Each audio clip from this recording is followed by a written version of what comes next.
नमस्कार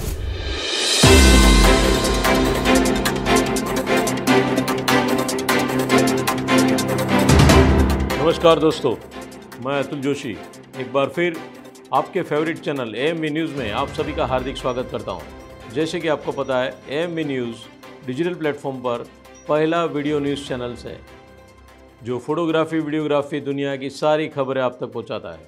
तो आइए आज हम फिर बात करेंगे एएमवी न्यूज़ के टॉक विद एक्सपर्ट सेगमेंट में फोटोग्राफी और वीडियोग्राफी इंडस्ट्रीज़ के एक्सपर्ट्स के साथ, जो उनके व्यूज़ शेयर करेंगे और ढेर सारे प्रोडक्ट की जानकारी देंगे। अपने अनुभव से आपको बताएंगे कि किस तरह आप इंडस्ट्रीज़ में बेस्ट बन सकते हैं और आपको बेहतर फोटो वीडियोग्राफी के टिप्स भी देंगे।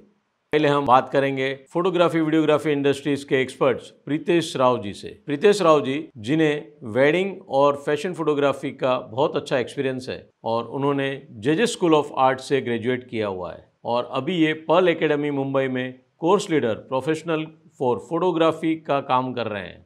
He was youngest photo mentor for कोडाक to one of the senior photo maestro at Canon India for past 22 years, assisting amateur and professional photographers in the art of photography. इन्होंने बहुत सारे brands के लिए काम किया है। तो आइए अब हम प्रीतेश राव जी से जानते हैं उनके अनुभव और फोटोग्राफी के बारे में। प्रीतेश राव जी, एएमवी न्यूज़ में आपका हार्दिक स्वागत है। तो सर, आप ये फील्ड में कितने साल से हैं? जेजे स्कूल ऑफ आर्ट से निकल के टोटली आज के दिन में आई पास्ड आउट इन 1992। तो 30 साल की जर्नी है और ये सब के इसमें एक थॉट प्रोसेस था, वो है ऑलमोस्ट 20 से 25 साल की उम्र तक जितना हो सकता है उतना पढ़ाई करो, जितना हो सकता है उतना स्टडी करो। फिर 25 से लेके 45 तक ये आपको देने हैं पैसा कमाने के लिए, अपना फील्ड में सेटल होने के लिए और अच्छा करने के लिए। और फिर उसके बाद जो प्रोडक्टिव ईयर्स है, यानी लास्ट की जो 15 साल है, उसको आप डिवोट कर लो नई जो जनरेशन है इसको रेडी करने में। तो यही प्रयास है कि जिसके बीच में मैं टीचिंग फील्ड में काफी हद तक आ गया हूँ और पर्ल एकेडमी जो अंधेरी में है वहां पर फोटोग्राफी डिपार्टमेंट का मैं कोर्स लीडर हूँ। तो it does help in a big way to train the new generation. और कैनन के साथ में भी तकरीबन 22 साल से जुड़े हैं, तो वहां से भी काफी हद तक नई पीढ़ी को एड्रेस करने का मौका मिलता है। आप प्रोफेशनली भी अब फोटोग्राफी और सिनेमेटोग्राफी कर रहे हैं, तो उसमें फोटोग्राफर फॉर वेडिंग, तो उसके लिए आप कुछ उनके इक्विपमेंट के लिए कुछ गाइड करेंगे क्या? डेफिनेटली। इनफैक्ट लास्ट वीक में ही एक सेशन हुआ था कैनन की तरफ से, equipment selection for professional photographers in wedding industry. ये ऐसे टाइम टू टाइम सेशंस होते रहते हैं। तो दो अलग अलग कैटेगरीज आती है इसमें, एक है वेडिंग फोटोग्राफी के लिए और एक है प्रोफेशनल फोटोग्राफी के लिए। तो जो वेडिंग फोटोग्राफी के लिए मैं अक्सर वही कहता हूँ कि आपके पास लेंस के ब्रह्मा जी, विष्णु जी, महेश जी, ये तीनों होना जरूरी है। यानी एक वाइड टू वाइड की लेंस होनी जरूरी है, जैसे 16-35 हो गया, 17-40 हो गया। बजट है तो 2.8 वाले में चले जाओ, बजट नहीं है तो आप f4 वाले में चले जाओ, लेकिन ये एक वाइड टू वाइड एक लेंस रहना जरूरी है। और सबसे पहला जो चॉइस आता है एक स्टैंडर्ड जूम का, यानी 24-70 या 28-70, वो रेंज जो आती है 28-105, ये रेंज के अंदर एक जूम होना जरूरी है, जो स्टैंडर्ड जूम जिसको बोलते हैं। और एक है जो 70-200, या बजट नहीं है तो जो भी आपके पास बजट के हिसाब से f4 का तो f4 का, लेकिन ये टेली लेंस होना जरूरी है। यानी ये तीन आने के बाद में जो कुछ आपको करना है लेंसेज में, कलेक्शन में,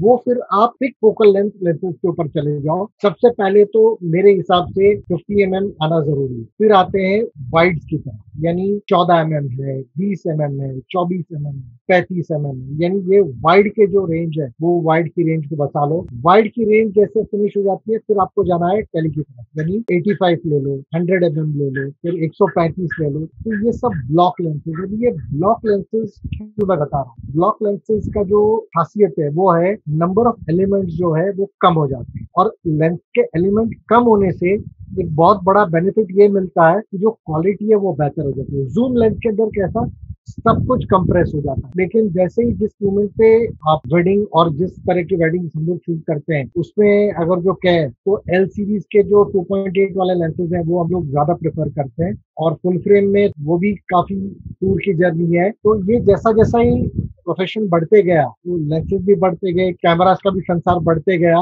और कमर्शियल सेक्टर के अंदर अगर जो हम लोग देखने चले तो फिक्स ब्लॉक लेंसेज से मैं ज़्यादा प्रेफर शूट करता हूँ। और इसके अंदर अगर जो टोटली लेंसेज पकड़ लो तो कैनन के ऑलमोस्ट 15-16 लेंसेज हैं टोटली EF और RF सीरीज के मिला के।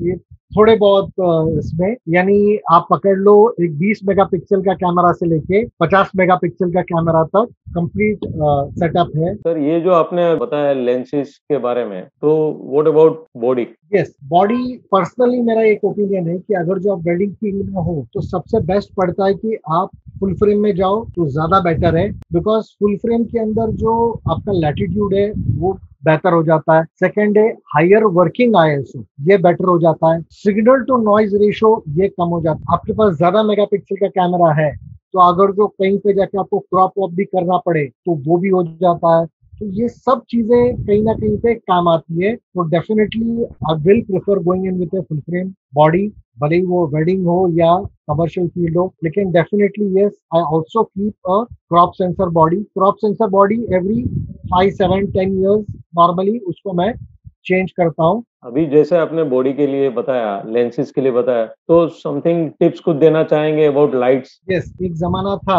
मैं स्टार्ट करूंगा वजन के हिसाब। तो हम लोगों के पास 4 ट्रॉली बैग, ये सिर्फ होती थी इलेक्ट्रिक के वायर्स, क्योंकि हम लोग पोर्टा लाइट्स लेके जाते थे। और मेरे पास ऑलमोस्ट 16 से 20 पोर्टा लाइट्स, 15 से 16 पोर्टा लाइट्स कंटिन्यूस यूज के अंदर, और 3 से 4 पोर्टा लाइट जो मेंटेनेंस के लिए, सर्विसिंग के लिए, कुछ पार्ट्स नहीं मिल रहे हैं, अगला पीछे कुछ करना पड़ा, तो ये करने के लिए भी हम लोगों को काम में आ जाती थी। तो फिर उसके बाद में हम लोग आ गए स्टूडियो लाइट्स जो है उसके ऊपर। तो स्टूडियो लाइट्स नंबर कम लगने लग गए। 8 से 10 स्टूडियो लाइट्स हम लोग कैरी करते थे, लेकिन फिर वापस उसको भी तो पावर करना पड़ता है। धीरे धीरे करते करते फिर आ गए बैटरी ऑपरेटेड लाइट्स पे, जिसमें आज के दिन में मेरे पास 6 गोडॉक्स की लाइट्स हैं AD400। तो वो 6 लाइट से हम लोग शूट करते हैं। तो वो एक कॉम्बिनेशन आपका ठीक ठाक बन गया, तो फिर आप कंटिन्यूस उस पर काम करने के लिए काबिल हो जाते हो। और एक वेडिंग के अंदर मेरे हिसाब से ऑलमोस्ट मुझे 3,500 से 5,000 फ्रेम्स मिल जाती है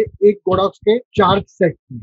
अगर जो मैं नॉर्मली जो 1/4 या 1/8 पावर पे रख के शूट करता हूँ उस पे, तो मुझे उतना मिल जाता है। So that becomes quite good. Commercial assignments के लिए तो खैर हमारी पोर्टा लाइट्स भी चलती है कंटिन्यूस लाइट्स के लिए, फिर गोडॉक्स की लाइट भी चलती है, और स्टूडियो लाइट्स। तो प्रीतेश जी, आप मुझे ये बताइए कि जो वेडिंग के लिए आपने इतना अच्छा डिटेल्स दिया, तो what about specialised equipment for table top? Yes, so table tops के लिए एक चीज को ध्यान में रखना है कि आपके पास 100 का मैक्रो, ये एक बहुत बड़ा इक्विपमेंट है, सुंदर सा इक्विपमेंट है, वो जो आपके पास होना ही चाहिए।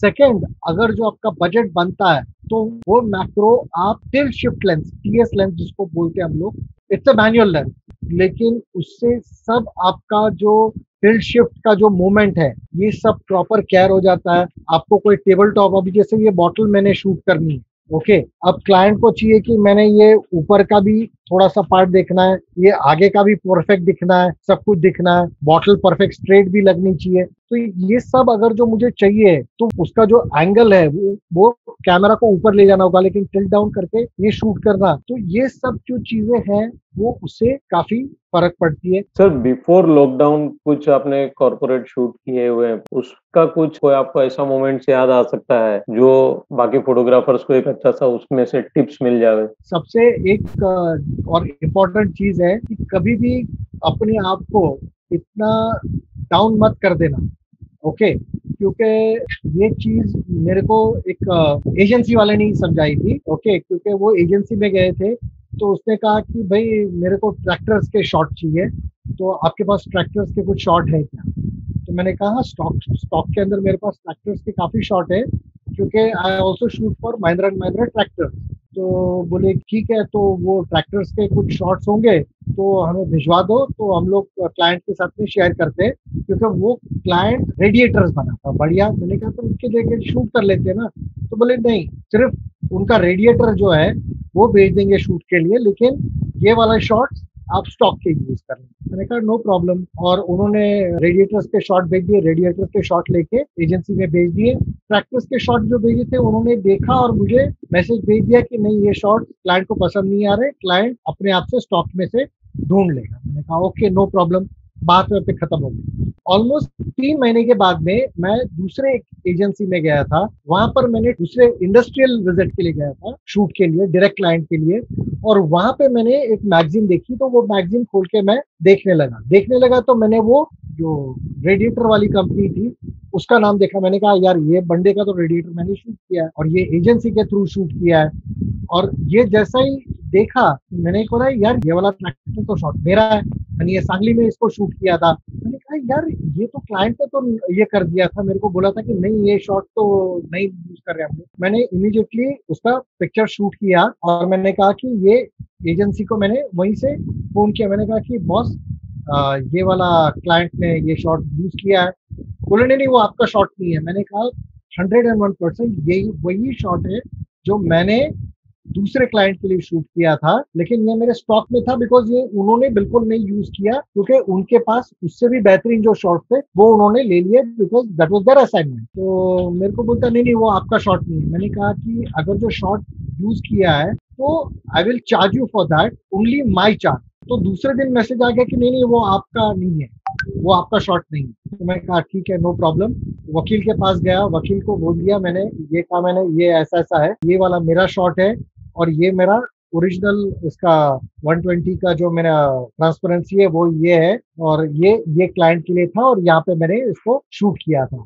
तो वो वकील ने बोला ठीक है नो प्रॉब्लम, हम लोग उसको नोटिस भेजते हैं। पहले तो उनको जस्ट नोटिस भेजा और उसके बाद में कॉम्पनसेशन का डिमांड किया हम लोगों ने कि वी वांट 5 लाख रुपीज। वकील के साथ में भी डील वही थी कि 50-50, यानी जो भी मिलेगा वो 50-50 हम लोग बांट के ले लेंगे। और इमीडिएटली क्लाइंट का फिर फोन आ गया कि भाई वो नोटिस की क्या जरूरत है, आप सीधा, मैंने कहा सीधा बात करने की कोशिश की, आप लोग तैयार नहीं है। ये एक बताने का आपको एक तात्पर्य ये है कि ये चीज बहुत से जगह में ऐसा हो जाता है कि कमर्शियल क्लाइंट्स हम लोगों को पागल बनाने के पीछे लग जाते हैं, लेकिन इतना ये लोग भी ध्यान में ले आए कि हम लोग भी इंसान है, अपना भी पेट पानी चलना चाहिए।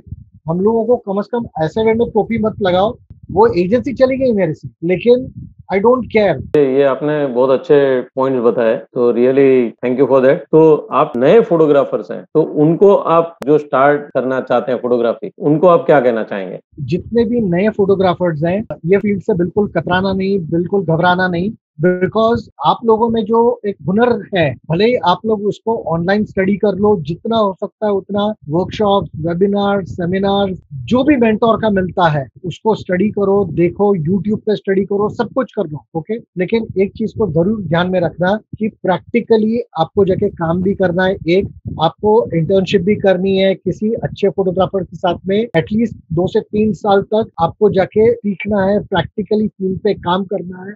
और उसके बाद में आप लोग खुद अपना काम करने के काबिल बन जाते हो। क्योंकि मेरे पास में मेरी जो टीम में जितने भी मेरे असिस्टेंट हैं उनको भी मैं वही कहता हूँ। तो थैंक यू, आपने जो जर्नी आपके शेयर की उसके लिए, और आपने एएमबी न्यूज में आके बहुत सारे टिप्स भी आपने दिए, तो really thank you for that. और एएमबी के साथ जुड़ने के लिए बहुत बहुत धन्यवाद आपका। तो प्रीतेश जी, मैंने आज हमारे फोटो वीडियोग्राफर्स और एएमबी न्यूज के व्यूअर्स, उसके लिए आपने बहुत सारी बातें हमको बताई। जो बातें है छोटी छोटी, लेकिन वो अगर जो ध्यान से सुने तो उसमें बहुत सारा चीज उनको उनके बिजनेस में काम में आ सकता है। तो really thank you Pritesh ji, once again thank you. Thank you.